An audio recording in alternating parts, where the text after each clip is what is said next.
ओम नमो भगवते वासुदेवाय नमः। आप सभी का आपकी अपनी चैनल आध्यात्मिक सागर में हार्दिक स्वागत है।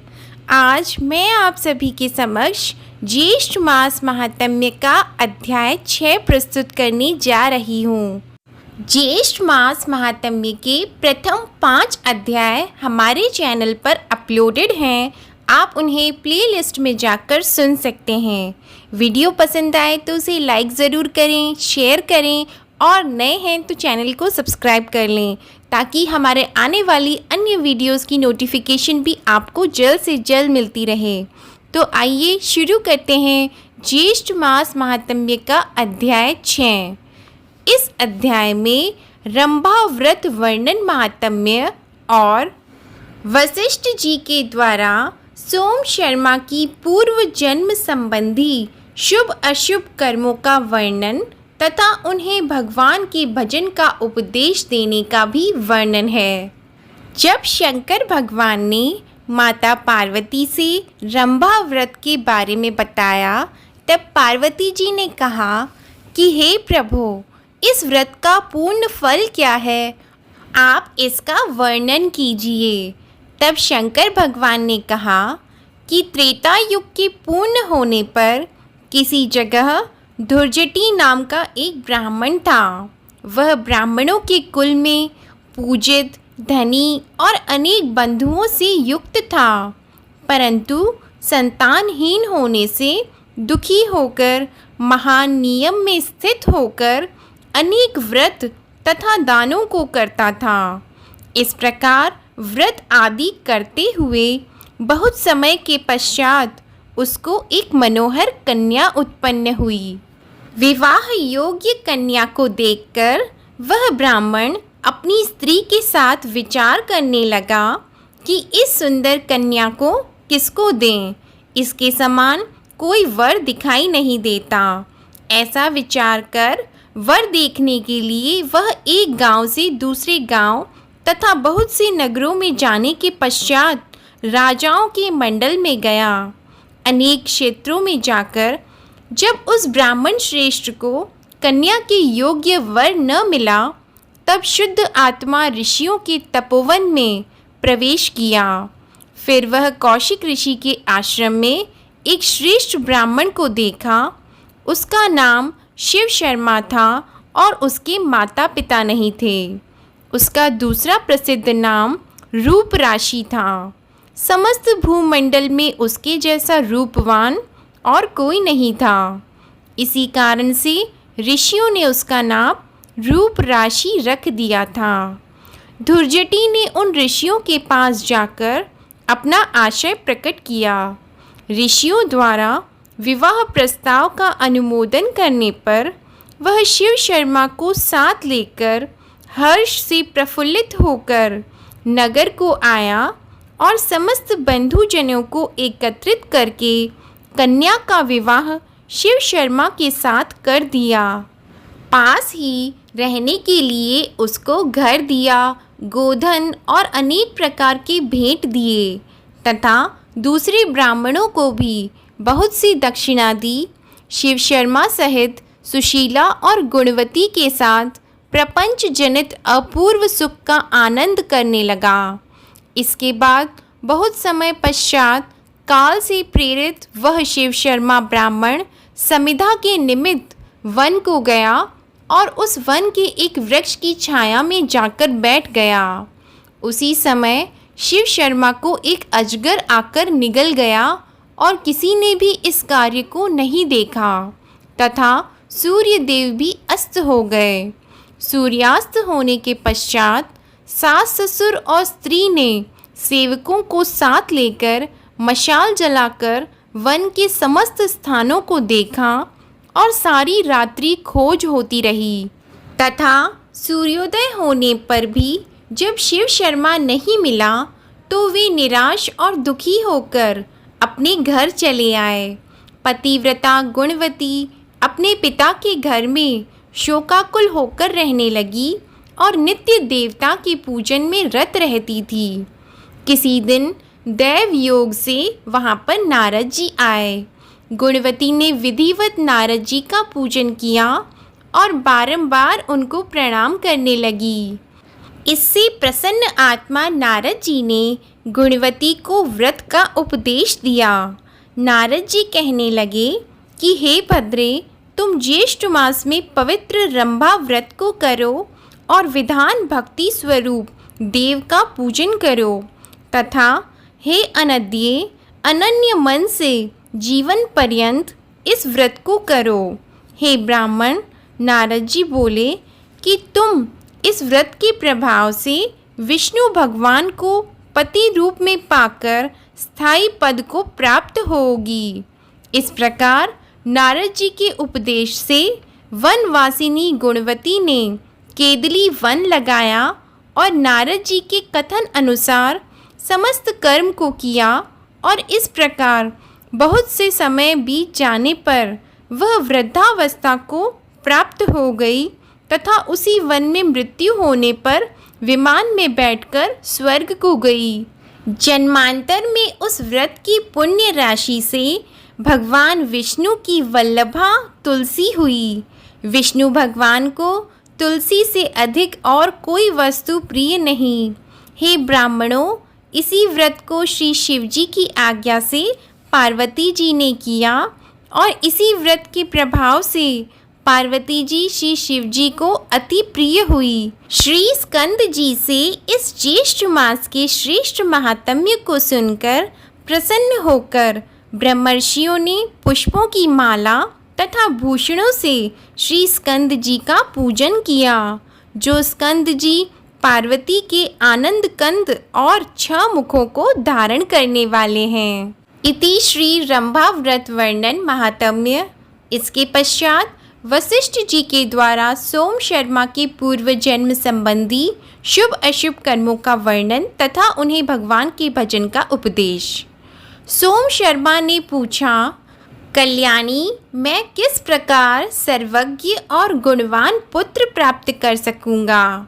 सुमना बोली, स्वामिन, आप महामुनि वशिष्ठ जी के पास जाइए, वे धर्म के ज्ञाता हैं, उन्हीं से प्रार्थना कीजिए। उनसे आपको धर्मज्ञ एवं धर्मवत्सल पुत्र की प्राप्ति होगी। सूत जी कहते हैं, पत्नी के यों कहने पर द्विज श्रेष्ठ सोम शर्मा सब बातों के जानने वाले तेजस्वी और तपस्वी महात्मा वशिष्ठ जी के पास गए। वे गंगा जी के तट पर स्थित अपने पवित्र आश्रम में विराजमान थे। सोम शर्मा ने बड़ी भक्ति के साथ बारंबार उन्हें दंडवत प्रणाम किया। तब पाप रहित महातेजस्वी ब्रह्मपुत्र वशिष्ठ जी उनसे बोले, महामते, इस पवित्र आसन पर सुख से बैठो।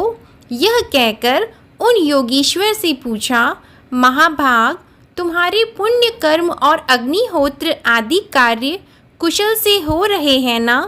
शरीर से तो निरोग रहते हो ना?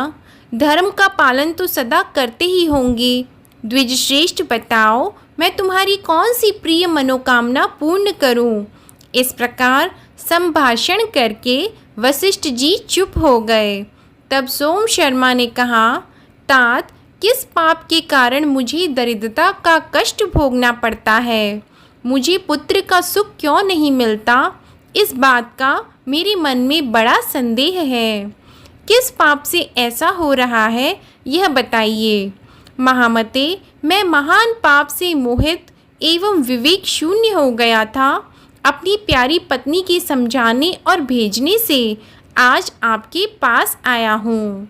वशिष्ठ जी ने कहा, द्विज श्रेष्ठ, मैं तुम्हारे सामने पुत्र के पवित्र लक्षण का वर्णन करता हूँ, जिसका मन पुण्य में आसक्त हो, जो सदा सत्य धर्म के पालन में तत्पर रहता हो और जो बुद्धिमान, ज्ञान संपन्न, तपस्वी, सब कर्मों में कुशल, धीर, वेद अध्ययन परायण, संपूर्ण शास्त्रों का वक्ता, देवता और ब्राह्मणों का पुजारी, समस्त यज्ञों का अनुष्ठान करने वाला, भगवान श्री विष्णु के ध्यान में तत्पर, नित्य शांत, जितेंद्रिय, प्रिय वचन बोलने वाला, सदा जप करने वाला, पितृभक्ति परायण, सदा समस्त स्वजनों पर स्नेह रखने वाला, कुल का उद्धारक, विद्वान तथा कुल को संतुष्ट करने वाला हो, ऐसे गुणों से युक्त उत्तम पुरुष ही सुख देने वाला होता है। इसके सिवा दूसरे तरह के पुत्र संबंध जोड़कर केवल शोक और संताप देते हैं। ऐसा पुत्र किस काम का? उसके होने से कोई लाभ नहीं है। महाप्राज्ञ, तुम पूर्व जन्म में शूद्र थे। तुम्हें धर्म अधर्म का ज्ञान नहीं था। तुम बड़े लोभी थे।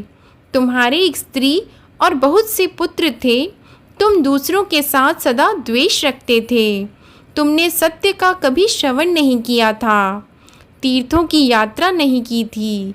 महामते, तुमने एक ही काम किया था, खेती करना। बार बार तुम उसी में लगे रहते थे। द्विजश्रेष्ठ, तुम पशुओं का पालन भी करते थे। पहले गाय पालते थे, फिर भैंस और घोड़ों को भी पालने लगे। तुमने अन्न को बहुत महंगा कर रखा था। तुम इतने निर्दयी थे कि कभी किसी को किंचित भी दान नहीं किया। देवताओं की पूजा नहीं की।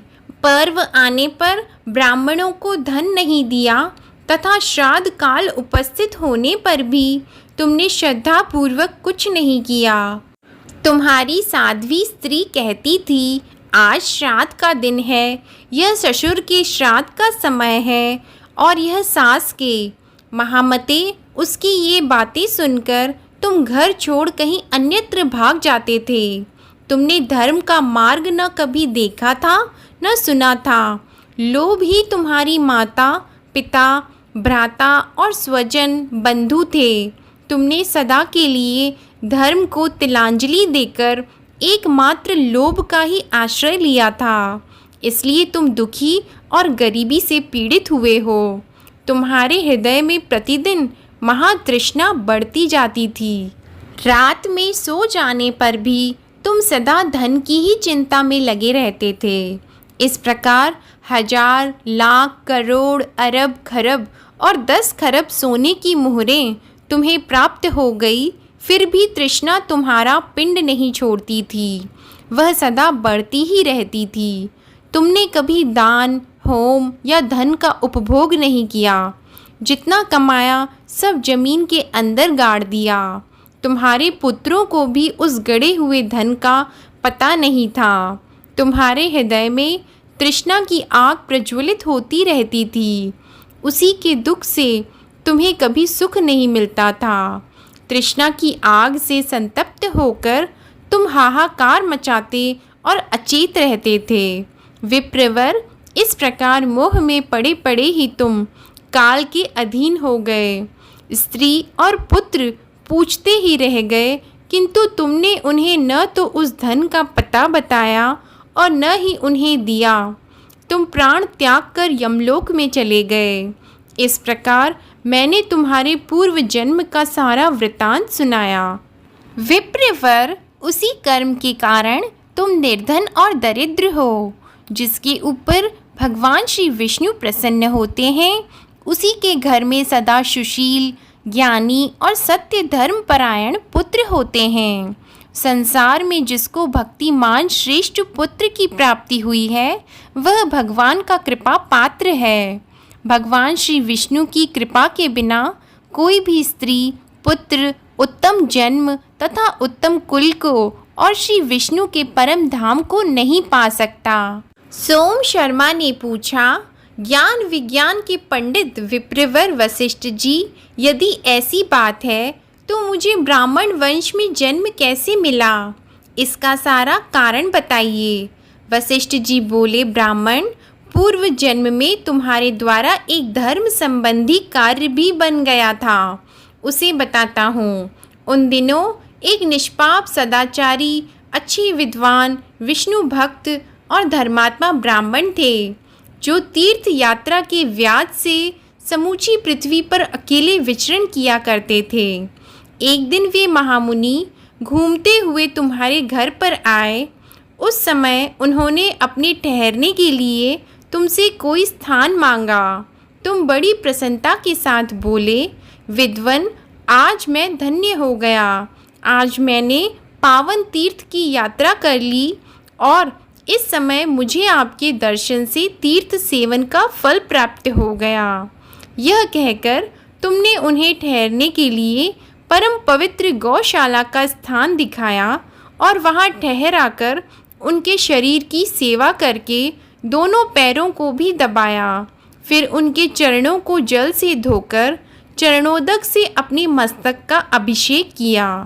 तत्पश्चात तुरंत ही दूध, दही, घी और मट्ठे के साथ उन ब्राह्मण देवता को अन्न अर्पण किया। महामते, इस प्रकार अपनी स्त्री सहित सेवा करके तुमने ब्राह्मण को बहुत संतुष्ट किया। दूसरे दिन प्रातःकाल अत्यंत शुभ कारक पुण्य दिवस आया। उस दिन शुद्ध ज्येष्ठ मास की शुक्ला द्वादशी थी, जो सब पाप का नाश करने वाली है। उस तिथि के आने पर बुद्धिमान और विद्वान पुरुष घर के सारे काम छोड़कर भगवान श्री विष्णु के ध्यान में संलग्न हो गए। गीत और मंगल वाद्यों के द्वारा परम उत्सव मनाने लगे। समस्त ब्राह्मण वेद के सूक्तों और मंगलमय स्तोत्रों द्वारा भगवान की स्तुति करने लगे। ऐसे महोत्सव का अवसर पाकर वे श्रेष्ठ ब्राह्मण उस दिन वहीं ठहर गए।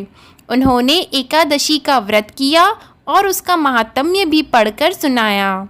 तुमने अपनी स्त्री और पुत्रों के साथ एकादशी से होने वाले उत्तम पुण्य का वर्णन सुना। उस महापुण्य प्रसंग को सुनकर स्त्री और पुत्रों से प्रेरित हो ब्राह्मण के संसर्ग से तुमने भी एकादशी व्रत का आचरण किया।